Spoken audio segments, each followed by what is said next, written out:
Welcome to Shorthand Dictation Practice. Today's dictation, Shorthand Transcriptions, by Sir Kailash Chandra. Transcription number 10 at 80 words per minute. Get your pen and notebook ready. We will start the transcription in 5 seconds. 5, 4, 3, 2, 1. Start. Transcription number 10. In discussing the demands for grants of the Finance Ministry, we have got to see to what extent the administration of this particular ministry has led to the development of our national wealth and the securing of the welfare which our state claims to have in view. Madam, we must try to analyze very carefully the working of this particular ministry, because it is not merely a department of the government, so to say, but it is the nerve center of the administration of the country.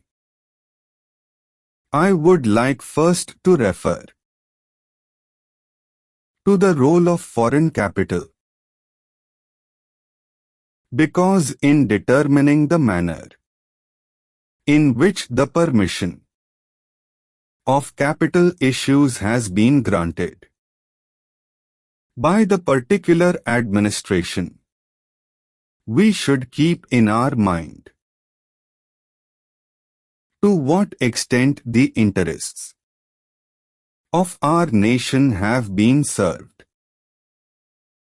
I fully endorse the statement which the previous speaker has made so far as repatriation of the investments made by foreigners and of profits are concerned. We have dealt with this topic quite a number of times, and I do not want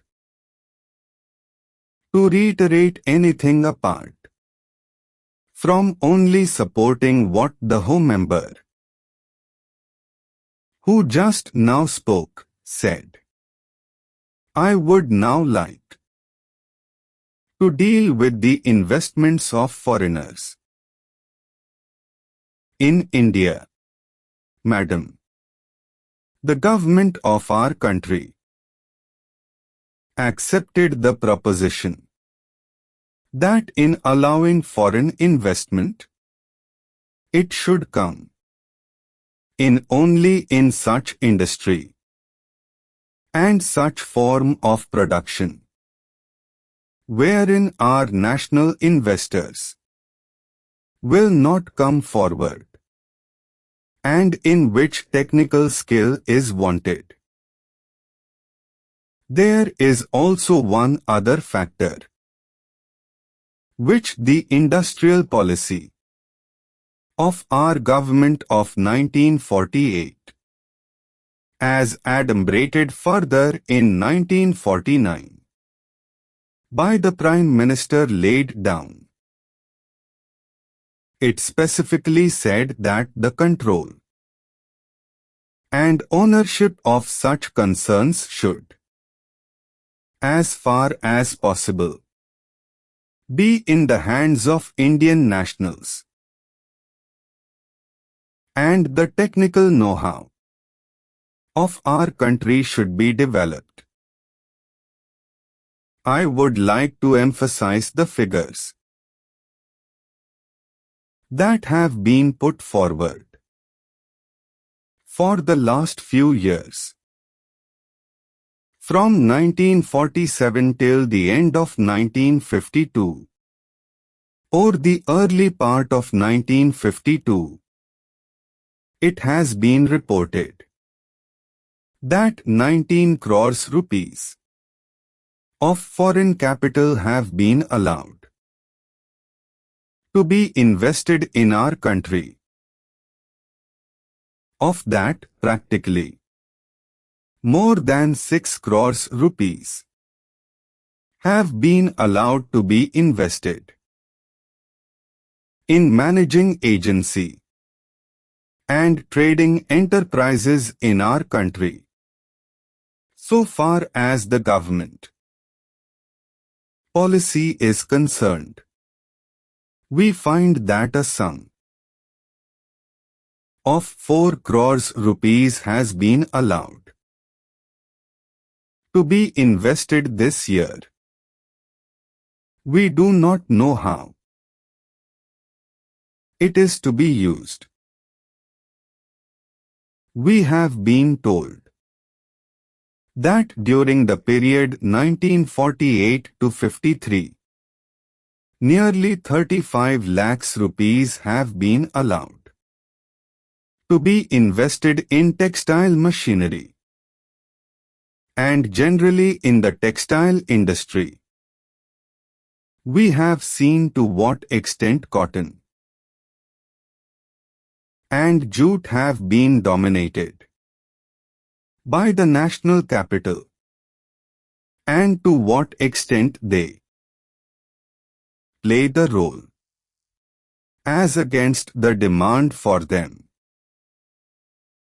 We know further what the government is doing in regard to these industries and how the Indian counterpart in these industries are behaving. Then, why this further penetration of foreign capital, even in regard to the expansion scheme? We find that paints, soaps, electric fans and machine tools are some of the industries where the government is allowed foreign interest to establish or expand their factories. It will adversely compete with the production of the country. When the indigenous producers do not find any market in this sphere, therefore we have got to see to what extent the capital issue has been regulated by this government, and particularly by the finance department, so that the national well-being of the country could be guaranteed. Then we have got to look into the fact as to how far the new industries are allowed to function. So far as the oil refineries are concerned, some of them have been established, and some more are going to be established very soon in the control of the administration. The Indians have no share. There are only preference shareholders, and they have no voice in the management. So far as the administrative aspect in this industry is concerned, the most important part of it is the technical know-how. They do not guarantee that they will train the Indians. That means they say, even after 20 years, we will have to face the problem of the know-how in respect of the oil refineries. I do not know why. The government are showing softness to foreigners in this matter. Then, we have another investment in collaboration with the Indian chemical industries for the manufacture of civil explosives. Here, as far as I have gathered, only 20% is going to be Indian capital. The majority of the shares will remain with the Indian chemical industries. Nobody else has been allowed to make any investment. It would have been better if other companies and private individuals had been given an opportunity to purchase the shares. Demands for grants a request for expected expenditure, always used in the plural. Analyze, examine thoroughly. Nerve center, central point. Basic point, hub of activity. Capital issues, floating shares or sale of equity shares. Endorse, approve. Repatriation, transfer of money or a person from one country to another. Proposition, proposal. Adumbrated, outlined, indicated in advance. Know-how, knowledge, not anyhow. Counterpart, a person equal in status. Penetration, unwanted entry. Indigenous, belonging to one's own country. Regulated, controlled. Well-being, prosperity, good condition. Oil refineries, petroleum plants. Preference shares, shares with a prefixed rate of dividend. Collaboration, association, help. Civil explosives, explosives used for improving public facilities, e.g. blasting rock. This completes today's dictation. Practice well and see you in the next session.